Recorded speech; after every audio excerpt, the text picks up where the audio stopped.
ao Historizando. As férias acabaram, ou melhor, o recesso acabou.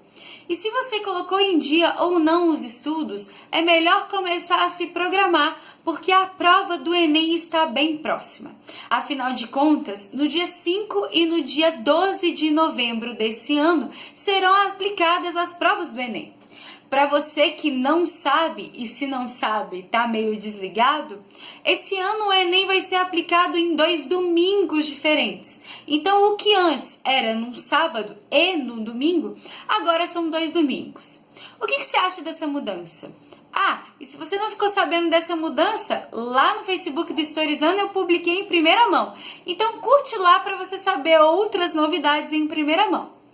Bom, além dessa mudança de 2 domingos, nós temos também a mudança das provas. Como assim? As provas agora serão aplicadas em ordem diferente. Então, até ano passado, o primeiro dia, que era um sábado, era aplicada a prova de Ciências Humanas e suas tecnologias e de Ciências da Natureza e suas tecnologias. E aí, no domingo, era aplicada a prova de Linguagens, Língua Estrangeira e Matemática. Sem contar a famosa redação, que inclusive o domingo tinha 1 hora a mais de prova. Porém, esse ano as coisas são diferentes. Como eu disse, além de 2 domingos, nós temos também a ordem das provas sendo diferenciadas. O primeiro domingo vai contar com Ciências Humanas e suas tecnologias, a prova de Linguagens, que inclui língua estrangeira, e também a redação. Por isso, nesse primeiro domingo do dia 5, vai contar com 1 hora a mais. Bom, o que interessa pra gente nesse vídeo? Um dos primeiros vídeos do Historizando, e se você me acompanha desde então, muito obrigada, mas um dos primeiros vídeos do canal foi justamente sobre como cai história no Enem. Muitos me pedem uma revisão desse vídeo ou um vídeo novo, mesmo porque primeiro vídeo é pagação de mico, né? Agora que melhorou um pouquinho, pelo menos com relação ao som e a segurar a câmera, agora vamos fazer um vídeo um pouco melhor. Já entendemos como funciona o processo do Enem, com a mudança inclusive, já que no primeiro vídeo era diferente. E agora vamos entender a história no Enem. Primeiramente eu vou colocar um gráfico para vocês aqui na tela. Nesse gráfico eu contabilizei dos últimos anos quantas questões de história caem no Enem. Ah, mas espera aí, se de 45 questões de ciências humanas a maioria é de história, beleza, melhor estudar história. Bom, primeiro, observem, desde 2009 até o ano passado não existe nenhum modelo. Não é certo que vai cair aquele número de questões. Em segundo lugar, a gente tem que lembrar que a prova do Enem é interdisciplinar e multidisciplinar. Então, quando eu falo prova de ciências humanas, eu não estou dividindo prova de história, prova de geografia, de sociologia e de filosofia. Eu posso, numa mesma questão, abordar esses diversos conteúdos. E é essa a diferença do Enem. É por isso que oscila bastante, se vocês observarem esse gráfico, o número de questões. Mesmo porque a história pode ser, sim, atrelada a outras matérias. Um dos maiores exemplos que eu dou, principalmente das últimas provas, é a Revolução Industrial. A Revolução Industrial cabe tanto na história, quanto na geografia, quanto na sociologia. Ou, por exemplo, o iluminismo, que tem vários filósofos. Eu posso cobrar um filósofo iluminista e aí então eu faço uma questão que é tanto de história quanto de filosofia. Ou eu posso cobrar um filósofo grego da Grécia Antiga e também falar de características desse período, fazendo com que seja uma questão de história e filosofia. O que eu quero que vocês observem nesse primeiro gráfico é justamente que os conhecimentos de história para a prova de ciências humanas é extremamente importante, porque eu coloquei nesse gráfico todas as questões que de alguma forma envolvem a história. Então observem que entre 20 a 30 questões podem envolver o conteúdo de história. Falando então dos conteúdos cobrados, tem esse outro gráfico aqui. Já nesse gráfico, eu gosto de fazer uma comparação com vocês. Por quê? Desde 2009 até o ano passado, eu fiz então o que cai de História do Brasil e o que cai de História Geral. O que acontece é que a História do Brasil é mais falada, no sentido de que a História do Brasil pode cair mais no Enem. Bom, com relação às quantidades, eu não garanto. Porém, com relação à qualidade da questão, no sentido de a densidade dela ou a dificuldade dela, a História do Brasil pode sim cobrar mais do aluno, pode sim cobrar mais do candidato ou candidata que está fazendo a prova. Observem esse gráfico. Eu posso afirmar que todas as provas do Enem cobram mais História do Brasil do que História Geral? Não. Os maiores exemplos é 2009 e 2012. É claro, em sua maioria, a História do Brasil é mais valorizada. Observe, inclusive, 2014 e 2011 também, como é muito diferente essa cobrança. Só que o que eu quero que vocês prestem atenção é que não vale a pena deixar História Geral de lado. É preciso estudar ambas as histórias, que eu já disse, inclusive aqui no Historizando, que não tem dessa de dividir, a gente acaba dividindo por uma questão didática. Mas a história é uma só, e uma, inclusive, depende da outra, influencia a outra, e é importante entender de uma forma global para justamente ter um maior conhecimento. Por isso, lembrando, História do Brasil acaba sendo mais valorizada porque é um detalhamento maior, são questões mais específicas. Mas aí é claro, né? A gente está no Brasil, a gente estuda mais detalhes da história do Brasil. Com relação aos conteúdos em si mais cobrados de História do Brasil e História Geral, a gente percebe que desde 2009 para cá há uma preferência da prova do Enem pelos seguintes conteúdos: Era Vargas, período oligárquico, ditadura militar e segundo reinado. Segundo reinado, inclusive, é importante lembrar que é um período longo. Vai de 1840 a 1889. Então, Dom Pedro II fica muito tempo no poder. E é por isso que muitas vezes alguns alunos não identificam que a questão é de segundo reinado. Só que se eu falo de imigração no Brasil no século XIX, se eu falo da escravidão ou da abolição dessa escravidão no século XIX no Brasil, eu necessariamente falo do período de segundo reinado. Eu também posso falar, por exemplo, da questão econômica, do café. Tudo isso envolve o segundo reinado. E é por isso que o segundo reinado é bastante cobrado. Inclusive, mais ainda, se a gente for falar da escravidão e sua abolição nesse período. Já sobre a História Geral, a prova tem algumas preferências, mas não necessariamente significa que caia. Sobre a História do Brasil, eu aposto com vocês que Era Vargas, segundo reinado, caem. São dois conteúdos muito queridos pela prova do Enem. Já a História Geral não necessariamente todo ano cai, mas se a gente fizer uma pesquisa desde 2009, expansão marítima, Idade Média, período entre guerras, que é o nazismo, o fascismo, que é a crise de 29, e a antiguidade, que envolvem principalmente Grécia e Roma, que já tem vídeos aqui no canal, inclusive todos esses conteúdos que mais caem no Enem, já tem vídeo aqui no canal, e que eu vou deixar nos cards e aqui embaixo os links para vocês.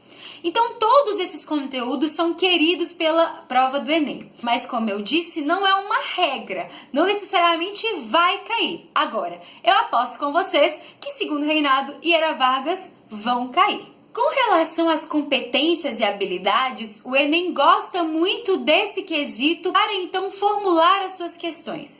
Eu vou deixar aqui na tela algumas das habilidades que o Enem cobrou bastante na prova de História.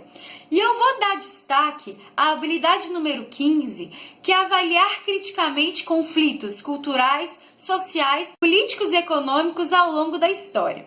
Por que eu tô dando essa ênfase? Essa é a habilidade mais errada no Enem, na prova de Ciências Humanas. E qual que é a questão aí? Essa habilidade número 15 vai contar não só com seu conhecimento sobre dados históricos, mas poder analisar de uma forma geral a situação, problema que a prova traz. O que é importante na prova do Enem de Ciências Humanas? A leitura, a interpretação.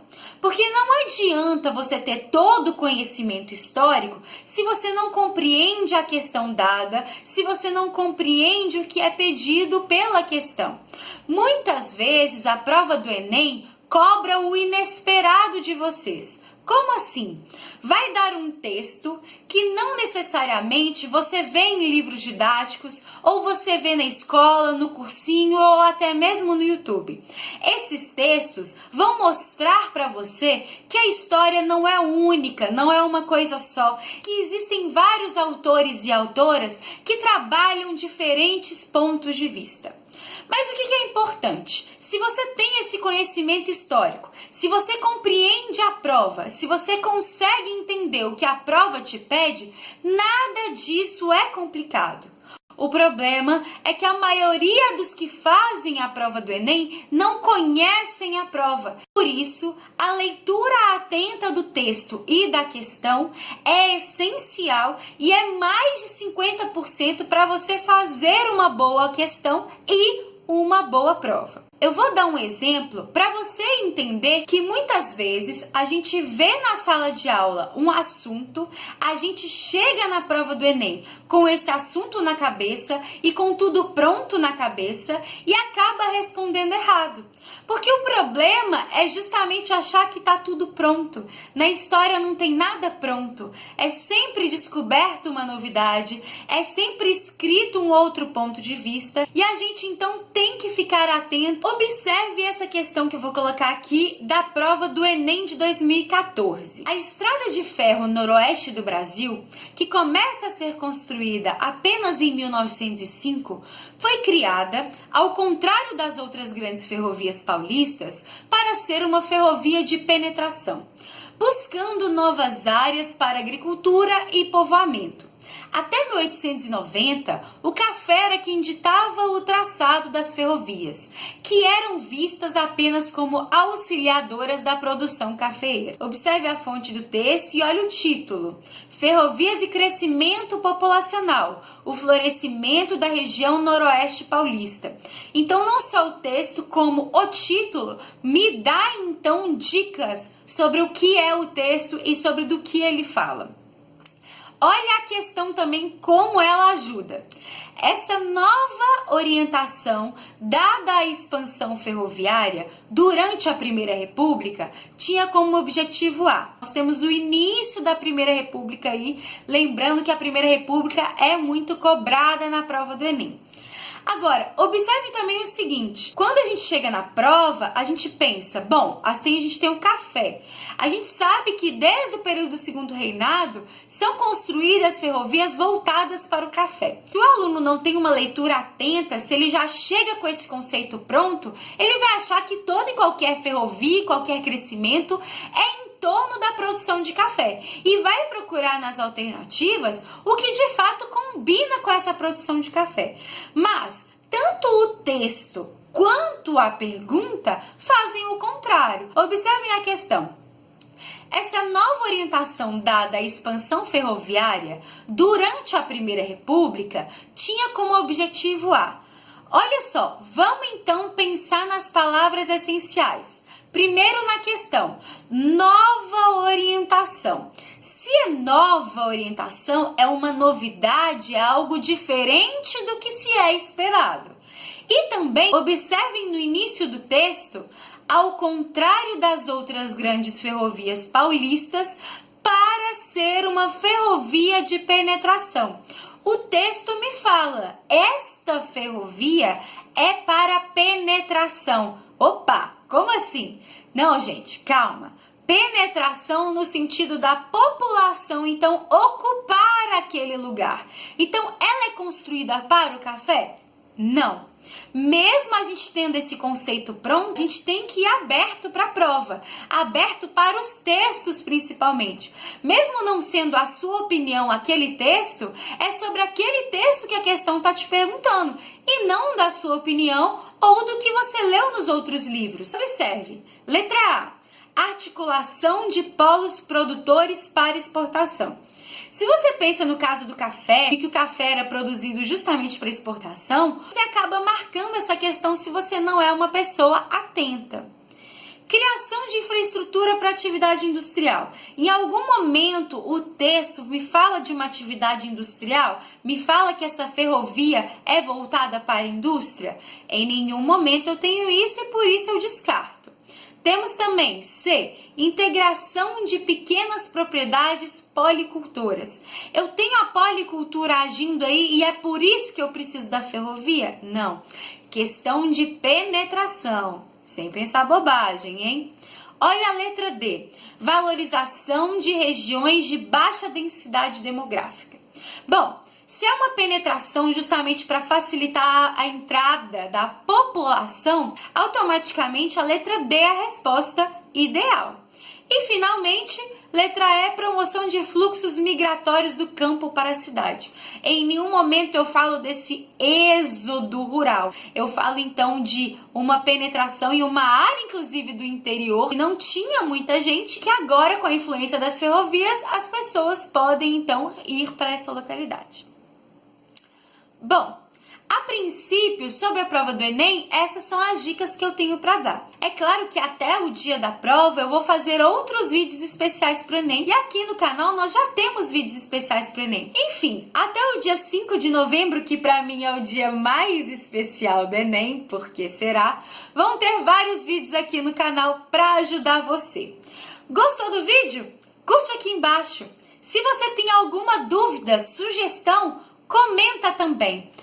Se inscreve no canal, porque o Historizando está chegando próximo aos 10 mil inscritos, que é a próxima meta aqui do canal. Tem a página do Facebook e tem o Instagram.